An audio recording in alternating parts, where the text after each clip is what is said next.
नमस्कार सभी को स्वागत है मेरे YouTube चैनल पीयूष मिश्रा 13 पर। और आज हम बात करने वाले हैं वेद व्यास के महाभारत का जो 89वां विषय है सात्यकी और भूरिश्रवा, उसके बारे में आज हम बात करेंगे। उससे पहले प्लीज़ चैनल को सब्सक्राइब कर लीजिए और सब्सक्राइब बटन के बगल में जो बेल आइकन है उसको भी प्रेस कर लीजिए ताकि मेरे वीडियोज़ को नोटिफिकेशन आपको बिल्कुल टाइम पर मिल जाए। वीडियो अच्छा लगे तो लाइक कीजिए और शेयर भी कीजिए आपके फ्रेंड्स और फैमिली के साथ ताकि हमारा चैनल ग्रो कर सके। तो चलिए शुरुआत करते हैं, पर उससे पहले हम जान लेते हैं कि पिछले वीडियो में हमने क्या जाना था।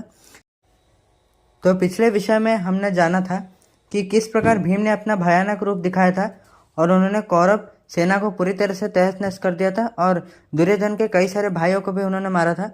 तो उसके बाद की स्टोरी हम आज शुरू करते हैं। कुरुसेना की बार बार पराजय का समाचार सुनकर धृतराष्ट्र चिंतित हो गए। उनके मन को कोई तसल्ली नहीं हुई। उन्होंने संजय से इस पराजय का कारण पूछा। संजय, ऐसा लगता है पांडव आकाश के तारों की तरह अक्षय है। अक्षय का अर्थ यहाँ पर अनंत है। भीम के हाथों से मेरे पुत्र एक एक करके मारे जा रहे हैं, लेकिन पांडवों को कोई नहीं मार सका। मैं किसी को भी इतना वीर नहीं देख रहा जो मेरे बेटों को बचा सके। भीष्म, द्रोण, कृप, शकुनी, जयद्रथ, अश्वत्थामा, विकर्ण जैसे वीर पांडवों को नहीं रोक पा रहे हैं। मेरा मन युद्ध के परिणाम को लेकर संदेह में है। मुझसे अब यह सहन नहीं हो रहा। संजय, तुम ठीक से बताओ, क्या पांडव के मंत्र जानते हैं? क्या उन्हें कोई वरदान मिला है? संजय ने कहा, महाराज, ना ही पांडवों को कोई वरदान मिला है और ना ही उन्हें कोई मंत्र पता है। वो अपने शक्ति और पराक्रम से न्यायपूर्ण युद्ध कर रहे हैं। वे धर्म की शरण में आए हैं और आप जान लीजिए कि जहाँ धर्म है वहीं विजय है। आपके पुत्र दुष्टात्मा, क्रूरता और पाप को आश्रय बनाए हुए हैं। उन्हीं पराजय नहीं होगी तो और किसकी होगी? अतीत में उन्होंने पांडवों के साथ जो अन्याय और पाप किए थे, अभी उन्हें उसका भयानक परिणाम भुगतना पड़ रहा है। विदुर, भीष्म और द्रोण ने आपके शुभचिंतक बनकर आपको युद्ध करने से रोका। मैंने भी यही बात कही, परंतु आपने किसी की नहीं सुनी और आपको अपने पुत्र की बातों पर विश्वास हुआ। आपने सोचा कि पांडव युद्ध में जीवित नहीं बच सकेंगे। अब यहाँ पर हमने देखा कि धृतराष्ट्र ने पूछा संजय से कि पांडवों का विजय का कारण क्या है। यही बात रणभूमि पर भी दुर्योधन ने भीष्म से पूछा और जो जवाब संजय ने धृतराष्ट्र से दिया था वही जवाब भीष्म ने दुर्योधन को दिया। और उन्होंने ये भी चेतावनी दी कि पांडवों ने धर्म की शरण ली है। अर्जुन और कृष्ण है नर और नारायण। उनको परास्त करने की शक्ति संसार में भी किसी के पास नहीं है। उन्होंने संसार में अधर्म का विनाश और धर्म की प्रतिष्ठा के लिए अवतार धारण किया है। दुर्योधन, अभी भी समय है, तुम पांडवों से संधि कर लो। इस युद्ध में तुम कभी नहीं जीत पाओगे। पर दुर्योधन ने पितामह की बात नहीं सुनी। वो जाकर अपने शिविर में सो गए। अगली सुबह दोनों पक्ष युद्ध के लिए तैयार हो गए। सात्यकी और द्रोण के बीच भयंकर युद्ध हुआ। सात्यकी को बचाने के लिए पहले भीम और फिर अभिमन्यु और द्रौपदी के पुत्रों ने द्रोण पर आक्रमण किया।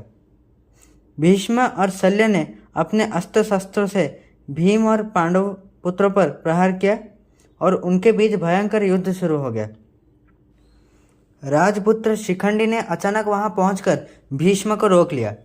भीष्म को शिखंडी का स्त्रीत्व तो याद आ गया और वह युद्ध करने से रुक गए। इसका मतलब यह है कि हमने बहुत पहले हमने जाना था कि किस प्रकार अंबा ने प्रतिज्ञा ली थी कि वो भीष्म की मृत्यु का कारण बनेंगे और वो दूसरे जन्म में शिखंडी का रूप बनकर आए थे। और भीष्म को उसी समय शिखंडी का स्त्रीत्व तो याद आ गया और उन्होंने जब युद्ध करने से अपने आप को रोक लिया वहाँ पर, तो द्रोणाचार्य का रथ तुरंत शिखंडी की ओर भागा। उन्हें देखकर शिखंडी भीष्म से दूर भाग गए। दुर्योधन एक विशाल सेना लेकर भीष्म की रक्षा के लिए आए। दुर्योधन कलिंग सेना को अपने साथ लेकर भीष्म के साथ पांडवों की ओर भागे। अर्जुन, दुर्योधन और भीष्म की प्रतीक्षा कर रहे थे। पंचजन्य शंख बजा और गांडीव से हजारों की संख्या में बाण निकले। अर्जुन के तीरों से घायल होकर असंख्य कौरव सैनिक मारे गए।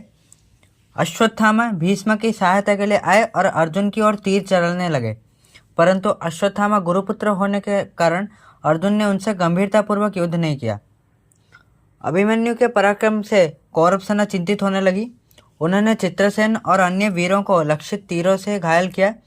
दुर्योधन का पुत्र लक्ष्मण अभिमन्यु से युद्ध करने आया और अभिमन्यु की ओर लक्षित शक्ति फेंकी, लेकिन अभिमन्यु ने उसे आसानी से रोक दिया और लक्ष्मण के घोड़े और सारथी को मार डाला।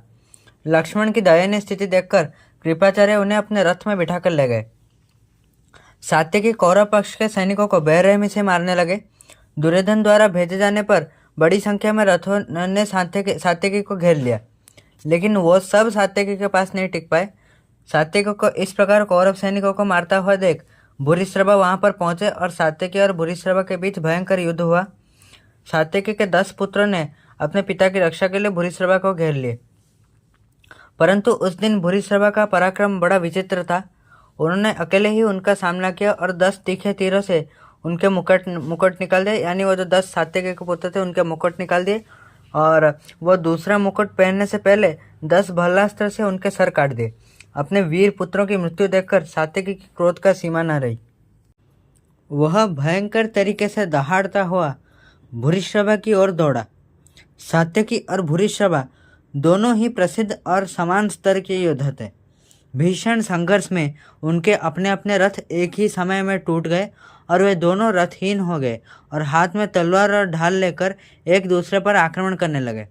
भीमसेन तलवार युद्ध में भूरिश्रवा की वीरता को जानते थे, इसलिए वे शीघ्र आए और सात्यकी को रथ में बिठाकर ले गए और धृतराष्ट्र के पुत्र अपने रथ पे भूरिश्रवा को बिठाकर ले गए। भीष्म और अर्जुन के प्रहार से पांडव और कौरव पक्ष के अनगिनत सेना मारे गए। जैसे जैसे सूर्यास्त होने लगा, दोनों पक्षों के सैनिकों ने लड़ना बंद कर दिया और अपने अपने शिविरों में लौट गए। आशा करता हूँ आपको ये वीडियो अच्छी लगी, और अगर वीडियो अच्छा लगा तो प्लीज़ लाइक करके जाइएगा और प्लीज़ कमेंट्स में बताइएगा कि आपको इस वीडियो में क्या अच्छा लगा या क्या मैं आपको अच्छा नहीं लगा, मैं क्या इम्प्रूव कर सकता हूँ मेरे वीडियो में। ज़रूर कमेंट्स में अपना फीडबैक दीजिएगा। तो मिलते हैं नेक्स्ट एपिसोड में, और प्लीज़ वीडियो को शेयर कीजिए ज़्यादा से ज़्यादा ताकि हमारा चैनल ग्रो कर सके, और प्लीज़ सब्सक्राइब करके जाइए चैनल को। तो चलिए मिलते हैं नेक्स्ट एपिसोड में। नमस्कार।